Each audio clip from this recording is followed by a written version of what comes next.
संघर्ष fast news सदैव आपल्या सेवेत. लोकप्रतिनिधी पदाधिकारी आपण सगळ्यांनी एकत्र यावं, जेणेकरून सगळ्या कार्यकर्त्यांनी आपलं मत व्यक्त करावं आणि त्या माध्यमातून येणाऱ्या भविष्यातील निवडणुकांविषयी आपली चर्चा व्हावी. या सर्व विषयांसाठी आजची बैठक आणि या बैठकीसाठी उपस्थित व्यासपीठावर सर्व या तालुक्यातील प्रमुख पदाधिकारी आणि खास करून या बैठकीसाठी आवर्जून उपस्थित आपण सर्व तालुक्यातील प्रमुख पदाधिकारी बंधू आणि भगिनींनो, सगळ्यात पहिले तर ज्यांनी या पक्षात प्रवेश केला त्या सगळ्यांचं मनापासून स्वागत करतो, खूप शुभेच्छाही देतो आणि खास करून त्याने कानमंत्र देखील देईल. या पक्षात मीच उशिरा आलो म्हणून माफी मागितली, परंतु या पक्षात उशिरा चालत नाही. कारण आदरणीय शरदचंद्रजी पवार साहेब 2 वाजताचा कार्यक्रम असता 2ला 5 मिनिटं कमी असताना पोहोचतात आणि ही सगळी वेळेचं बंधन तुम्हालाही पाळायचंय, मलाही पाळायचंय. यापुढे माझ्याकडून देखील असं कुठल्याही प्रकारची चुकी होणार नाही आणि ज्या कार्यकर्त्यांची आज पदावर नियुक्ती केली, सगळ्यांची नावं घेत नाही, त्या सगळ्यांचं मनापासून अभिनंदन करतोय, शुभेच्छाही देतोय की भविष्यात येणाऱ्या निवडणुका पक्षवाढीसाठी आपलं मोलाचं योगदान या पक्षासाठी राहील अशा प्रकारची अपेक्षा आपल्याकडून व्यक्त करतो. आज बऱ्याच दिवसापासूनचा योगायोग होता एकत्र येणे स्नेह बोलण्यासाठी, परंतु होत नव्हतं. परंतु आमचे अविनाशजी थोरात आणि नंदकुमारजी मोगरे यांनी मला सांगितलं का असं असं आमची इच्छा आहे. तर मी बोललो खूप चांगली गोष्ट आहे, जेणेकरून आपले सगळे कार्यकर्ते एकत्र येतील, सगळ्यांची एकमेकांविषयी विचारांची देवाणघेवाण होईल आणि म्हणूनच आज एकत्र आपण सगळेजण जमलो आहोत. खरं म्हटलं तर शहापूर हा आदरणीय शरदचंद्रजी पवार साहेबांना मानणारा तालुका आहे. मी गेल्या 3-4 वर्षापासून बघतोय की इथले जे प्रमुख कार्यकर्ते आहे किंवा इथली जी ज्येष्ठ मंडळी आहे, ही ज्येष्ठ मंडळी कोणीही इकडं तिकडं हलत नाही, कोणी कुठेही जावं त्यांना काहीही फरक पडत नाही. एकंदरीत हा तालुका हा शरदचंद्रजी पवार साहेब यांना मानणारा आहे आणि म्हणून आपल्या सगळ्यांचे मनापासून आभार व्यक्त करतोय. निवडणुका आल्या, कार्यकर्त्यांनी सांगितलं की अनेक लोक विरोधी असतील किंवा आपल्यातून गेलेले लोक असतील जे आज आमिष दाखवतात 50 लाख 1 करोड. त्या लोकांना तुम्हाला एवढंच सांगायचं आहे, लोकसभा निवडणुकीत तुम्ही सगळे लोक त्यांना पूर्ण मुरले आणि याच मातीत गाडलं.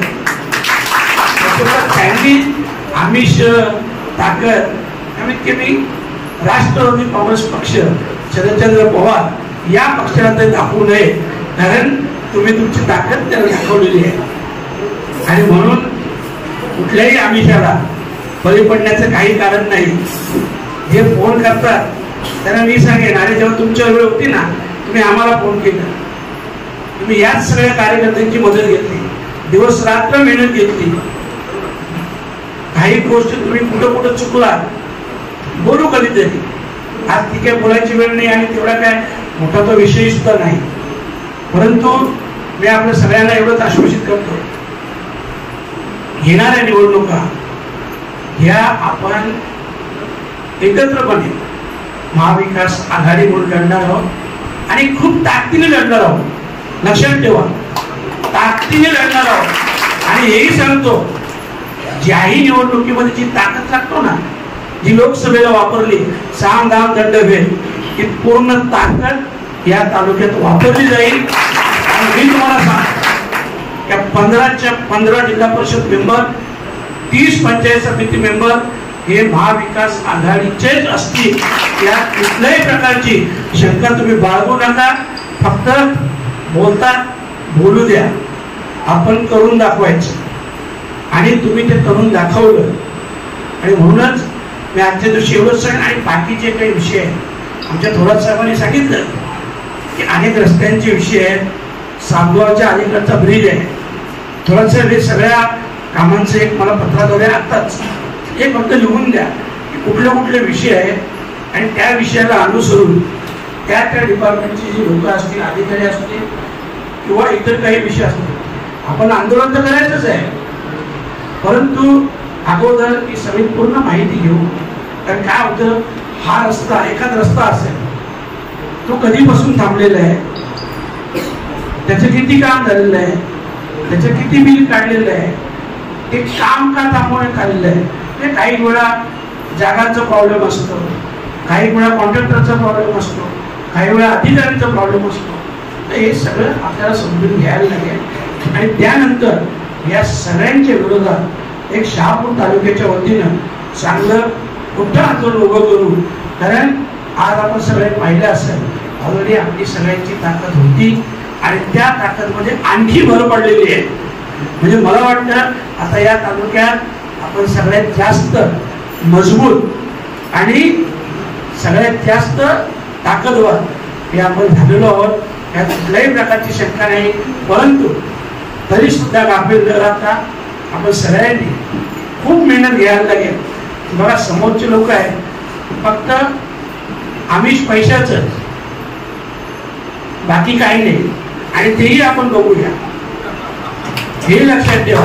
बाकी ताकद तर तुम्ही पाहिले असेल, या लोकांची ताकदच नाही आपल्या समोर उभं राहायची. मी बघेन तेव्हा काय करायचं ते, हेही लक्षात ठेवा. आणि आपला तो बाणा देखील आहे, पण ते वेळेवर उत्तर देऊ.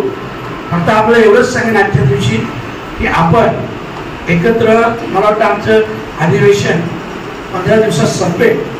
15 ते 20 दिवसात हे अधिवेशन संपलं तर गणपतीच्या मध्ये जो गॅप पडतो तेव्हा आपण एक आंदोलन करू. त्या अगोदर तुम्ही सगळे विषय मला समजावून सांगा आणि आपण प्रयत्न करूया त्या आंदोलनासाठी. आपले आव्हाड साहेब असतील, सिनियर नेते किंवा आणखी कोणी येत असतील, आपण प्रयत्न करू आणि सगळं आपण आव्हाड साहेबांच्या कानावर देखील घालू. ते देखील येतील. कारण आंदोलन बोललं आणि विरोध करायचा बोलला तर आव्हाड साहेबांपेक्षा जास्त कोणी विरोध आणि आंदोलन नाही करू शकत. आणि एकदम बेधडक वक्तव्य असतो आणि पाहिजे तर आपण तेही करू. आणि आपल्या सगळ्यांसाठी एक गोष्ट करू शकतो की गणपतीनंतर संपूर्ण महाराष्ट्रभर आपल्या नेत्या सुप्रियाताई सुळे यांचा एक दौरा होणार आहे, संपूर्ण महाराष्ट्रभर. आणि प्रदेशाध्यक्ष देखील असतील आणि 2 ते 4 सभांमध्ये स्वतः साहेब असतील. तर आपले बाकी असतील तर आपल्या सभेत असतील, पण साहेब देखील असणार आहे. परंतु सुप्रियाताईंच्या नेतृत्वाखाली संपूर्ण महाराष्ट्रभर हा एक दौरा, ज्याही महाराष्ट्राच्या समस्या असतील, विषय असतील, आपले सगळ्यांचे, सर्वसामान्यांचे, शेतकऱ्यांचे, व्यापाऱ्यांचे जे विषय असतील, हे सगळे संबंधीसाठी स्वतः ताईंच्या नेतृत्वाखाली प्रदेशाध्यक्ष देखील असतील. संपूर्ण महाराष्ट्रभर दौरा असेल आणि त्या दौऱ्यातून आपल्याला देखील कल्पना असेल की संपूर्ण महाराष्ट्रभर पुन्हा एकदा पवार साहेबांचा झंझावात हा महाराष्ट्रात दिसेल. कारण कोणी काहीही बोलू दे, पवार इज पॉवर. आपण पाहिलं असेल, मी आज खासदार म्हणून जो आहे, मला कल्पना आहे त्या पवार साहेब नसते कोणाच्या बाबत हिंमत नव्हती मला तिकीट द्यायची. तर हे सगळे पवार साहेबच करू शकतात. आणि यस, एकदा हा बोलले करून दाखवलं. आपण सगळ्यांनी विश्वास ठेवला आणि आपण देखील करून दाखवलं. आणि म्हणून पुन्हा एकदा सगळ्यांचे आभार व्यक्त करतो. त्याच जोमाने, त्याच जोशाने येणाऱ्या निवडणुकीने आपण सामोरं जाणार आहोत. एवढंच आजच्या दिवसापुरती बोलतो, रजा घेतो. धन्यवाद. जय हिंद, जय महाराष्ट्र. सर्वांसाठी भोजनाची व्यवस्था या कार्यक्रमाच्या निमित्तानं या ठिकाणी काका सातपुते यांना